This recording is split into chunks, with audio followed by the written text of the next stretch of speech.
आमची इन्व्हेस्टमेंट होती 2000 रुपीजची, राईट. आता ती 2000 रुपीजची इन्व्हेस्टमेंट, तर घरात ना सोन्याचं काही घ्यायचं, ड्रेस घ्यायचं वगैरे पैसे देऊ शकते. पण मी म्हटलं बिझनेस करायचं आणि 2000 रुपये पाहिजे म्हणल्यावरती जर म्हणले बापरे, म्हणजे तू पण, कारण कसं असतं मग मला कळलं अरे म्हणजे आपल्यावरती विश्वास सुद्धा नसतो तेवढा, खर्च करायला देतात पैसे पण आपण काहीतरी करू शकू म्हणून इन्व्हेस्ट 2000 करायला पण नाही. आम्ही बचत गटात तेव्हा पैसे काढले होते आणि मग जो बिझनेस चालवला.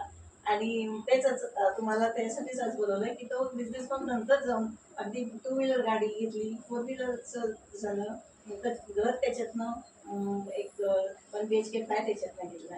आणि आता सगळेच खुश आहेत आणि तो म्हटलं मान सन्मान फॉरेन टूर्स करून आलं. ऐकायला आवडेल काय आहे सिस्टीम, काय आहे ती, राईट. आता आपण बघूया की काय आहे ते. तर मेन म्हणजे बिझनेस आहे म्हणलं ते, आता म्हणलं तसं की जे आपल्याला माहिती आहे वेळ एक वेगळा द्यायला लागतो, वेगळं तुम्हाला एक शॉप घ्यायला लागतं, नंतर शॉपाट काढायला लागेल, हे की नाही बिझनेस म्हणल्यावरती. एवढ्या सगळ्या एक तुम्हाला एक रोजचं एक 5-6 तास काढायला लागतील, असं शक्य होईल नाही. हा बिझनेस एकदम चेंज आहे, खूप वेगळे प्रकार आहे की तुम्ही अगदी घरातून 1-2 तास देऊन थोडंसं बाहेर पडून आणि असे करू शकता. का? कारण ही आहे की जी कन्सेप्ट आहे ती आणली आहे समीर मोदी सरांनी. समीर मोदी कोण आहेत? तर तुम्हाला माहिती आहे की साखर कारखाने वगैरे पहिले आले जेव्हा, म्हणजे अगदी ब्रिटिशांचे होतं बघा, तेव्हा त्यावेळेला डेव्हलपमेंट पण चांगली झाली होती. तर त्यामध्ये आपले इंडियन लोक पण अशी होती की ती फुल डेव्हलप करत होते. तेव्हा 400 रुपयावरती साखर कारखाने वगैरे चालू करणारे हे होते रायबहादूर गुजरमल मोदी. जे गुजरमल मोदी म्हणून जे होते, तर त्यांनी याच्यासाठी म्हणजे जिथं वसाहतीमध्ये तयार केल्या वेगवेगळ्या लोक आपल्याकडे काम करतायत त्यांच्यासाठी, म्हणजे एक सोशल त्यांच्याकडे होतं. आणि रायबहादूर पदवी त्यांनी पण दिली, म्हणजे जे ब्रिटिश आहेत त्यांनी दिलं आणि पद्मभूषण आपल्याकडे पण दिलं. का? कारण लोकांसाठी भरपूर काम केलं. आणि मग त्यांचा मुलगा के मोदी म्हणून आहे, त्यांनी 90 देशांमध्ये हे सगळे प्रॉडक्ट त्यांचं पूर्ण स्प्रेड केलं. वेगवेगळ्या कंपनी, म्हणजे त्यांच्या स्वतःच्या अशा कंपन्या वगैरे असे चालू केले. आणि त्याच्यानंतर त्यांचा जो मुलगा आहे तो Sameer Modi sir.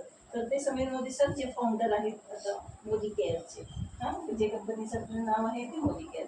Modi group of इंडस्ट्रीजचे 65,000 करोड असलेलं ग्रुप, असं त्यांचं म्हणजे पूर्ण वेगवेगळे बिझनेस येतात त्याच्यामध्ये. तर आता त्यांनी काय केलं, ते 90मध्ये हॉवर्ड युनिव्हर्सिटी आहे ना, तर तिथे MBA करत होते ते, MBA वगैरे. तर त्यावेळेला त्यांना लक्षात आलं की तिथं आता आपण कसं करतो, घरात काही लागले साबण पावडर रोज वापरतात, शॅम्पू वगैरे सगळे, तर ह्या सगळ्या गोष्टी आहेत ना, तर त्या कुठून आणतो आपण, दुकान डिमांड अगदी ना. कोण सांगणार आणि सांगतं कोण, टीव्हीवरती आहे की नाही, कळतं कसं आपल्याला, कोण येतं दुसरं कोण नाही. तर जे काही आहे ना, जे आपल्याला टीव्हीवरती दिसतं आणि आपण बाजारात जाऊन आणतो, पैसे कोण देतं तुम्हाला, कोण बाहेर मिळतं, आपल्या खिशातले पैसे बघायचे टीव्हीवरती आणि जाऊन दुकानातून आणायचं. हे जे आहे की नाही, हे जे सर्कल आहे ना, तर त्याच्यामध्ये काय होत झालं, पैसे गेले आपले स्वतःचे, श्रीमंत कोण होत जातात,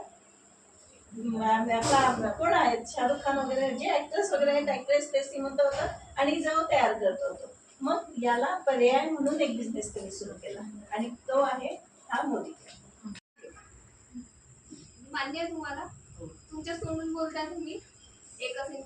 आता मी टीचर आहे, पण मग मी टीचर म्हणून थांबली असती, बरोबर आहे. मी टीचिंग करते की बस झालं, पण नाही, मला असं वाटतं की नुसतं टीचिंगच्या भरोश्यावर माझं होणार नाही. कारण की समजा आता मी समजा शाळेमध्ये सुट्टी घेतली खूप दिवस, तर मग शाळा माझी पगार काटणार की नाही, कापणार, बरोबर आहे. तर तुमचा कोणाचा बिझनेस असेल, तुम्ही काही ना काही करत असेल, तर असं काही आहे का की तुम्ही सुट्टी घेतली तरी तुमच्या घरात पैसे चालू आहे असं? तुम्ही बिझनेस करत असाल किंवा कोणी जॉबवर जात असाल, तर मी या बिझनेसमध्ये याच्यासाठी आली आहे की माझं एक स्वप्न आहे की मी इथे 4-5 वर्ष छान मन लावून काम करणार. जसं आपण नोकरीला किती तास देतो, 8-9 तास प्रामाणिकपणे देतो, इथे मी त्याच्यापेक्षा अर्धे देणार. काम करायचे, असं की जादूची कांडी नाहीये की हा म्हटलं पैसा की आलं, जसं आता नाही, ते काम करायचंय. पण मी ठरवलंय की मी प्रामाणिकपणे 3-4 वर्ष काम करणार आणि त्यानंतर म्हणजे तसं काम करता करता तर माझं इन्कम चालूच राहील. पण माझं स्वप्न आहे की काही वर्षानंतर मी काम नाही केलं तरी माझ्या घरात इन्कम चालू राहील. हे उदाहरण मी कशावरून घेतलं, आता तुम्हाला सचिन तेंडुलकर माहितीये, वयाच्या 40व्या वर्षी त्यांनी क्रिकेट खेळणं सोडून दिलं, पण अजूनही त्याच्या घरात पैसे येत आहे, इतके येत आहे की तो अनगिनत. ते त्याचं स्किल होतं. पण मग आपण होऊ शकतो का सचिन तेंडुलकर? मग ते आपण लहानपणापासून आपल्याला तेवढे प्रयत्न करावे लागले असतात, तेवढा खर्च करावा लागला असता. तर ही त्या प्रकारची एक सुवर्ण संधी आहे की कशी. आता मला दुसरा प्रश्न की जसं मॅडम विचारलं, तुम्ही घरी सगळं सामान वापरता, तर साधारणपणे किती वर्षाचा महिन्याचा खर्च असतो ते सामान आणण्याचा? ॲव्हरेज 5-6 हजार. त्यामध्ये काय येतं की आपले कडधान्य वगैरे, समजा आपण कडधान्य सोडले, मेकअप करायला आवडतं सगळ्यांना? नाही आवडत? पावडर वगैरे, किंवा आपण skin care, daily skin care करतो, तर तो त्याच्यात येतो का खर्च? नाही. पण असं आपलं डेली स्किन केअरचे आपण धरले 2 महिन्याचा वगैरे खर्च, साधारण आपली खरेदी होईल 5,000ची. आणि तर ते 5,000 राहू द्या. मला सांगा की तुम्ही जन्मापासून नाही, लग्नापासून आतापर्यंत तुमच्या लग्नाला 15 वर्ष वगैरे झाली असतील, 15-16, किती रुपयाची खरेदी केली आतापर्यंत? हिशोब किंवा अंदाजे सांगू शकता? महिन्याला 5. 60,000. 15 वर्षाचे किंवा 10 वर्षाचे का? 6. मग पुढे तुम्ही 6 लाख काय झाले तुमचे खर्च झाले. एवढ्या 6 लाखात तुम्ही ज्या वाण्याकडून घेतले, तर त्यांनी काही रिटर्न दिले का? तुम्ही एवढे 6 लाख दिले ना त्याला, दिले नाही. तर इथे तेच युनिक गोष्ट काय आहे की तुम्हाला इथे पण असं नाही की आंघोळ करायची नाही, इथे पण तुम्हाला येऊन आंघोळ वगैरे करायची, हे जे आपली खरेदी करायची आहे, पण ह्या प्रत्येकाचा हिशोब कंपनी ठेवते. आणि मग तेच आपल्याला वेगवेगळ्या स्वरूपात, म्हणजे इथे आपल्याला खरेदी करायची आहे, पण त्याचं काय मिळतं जे बाहेरच्या दुकानात मिळत नाही, ते आपल्याला रिटर्न मिळतं. तर रिटर्न कशा कशा प्रकारे? आपण घरचा किराणा माल किती तारखेच्या आत भरतो? साधारण 1 ते 10. तर इथे कसं आहे की तुम्ही 1 ते 10 किंवा अंदाज घेऊन आपल्याला तो अप्लाय करायचा.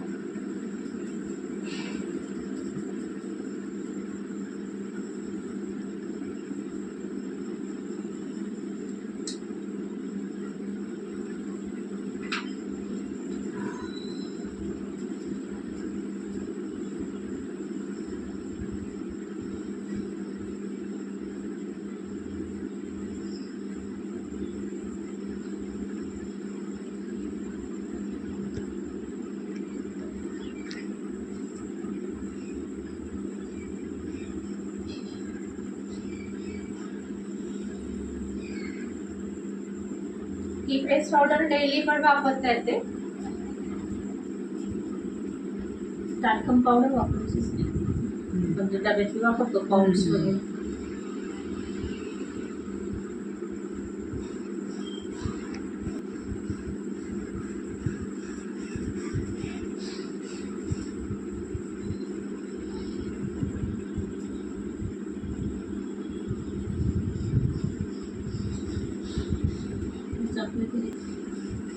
माझा पूर्ण चेहऱ्यावर पिगमेंटेशन आहे, म्हणजे खूपच अगदी दोन्ही गालावर आपल्या प्रोडक्टच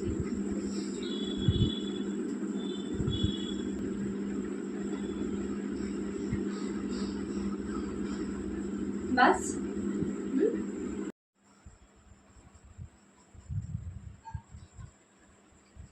पण चालू शकता मी त्याला उलटगी ते डोळ्याला हो.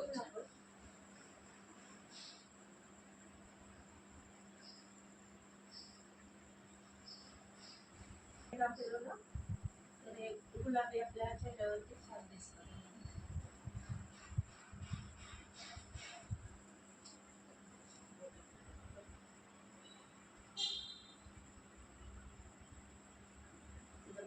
हे आपण ना रोज लावलं तरी चालतं बरं का.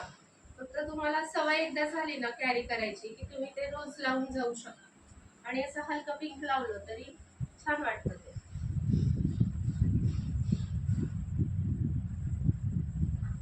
कॉलेजचे म्हणजे ते पण असतात ना ट्रॅडिशनल, ते काय, तर तेव्हा आपल्या घरात आपला स्वतःचा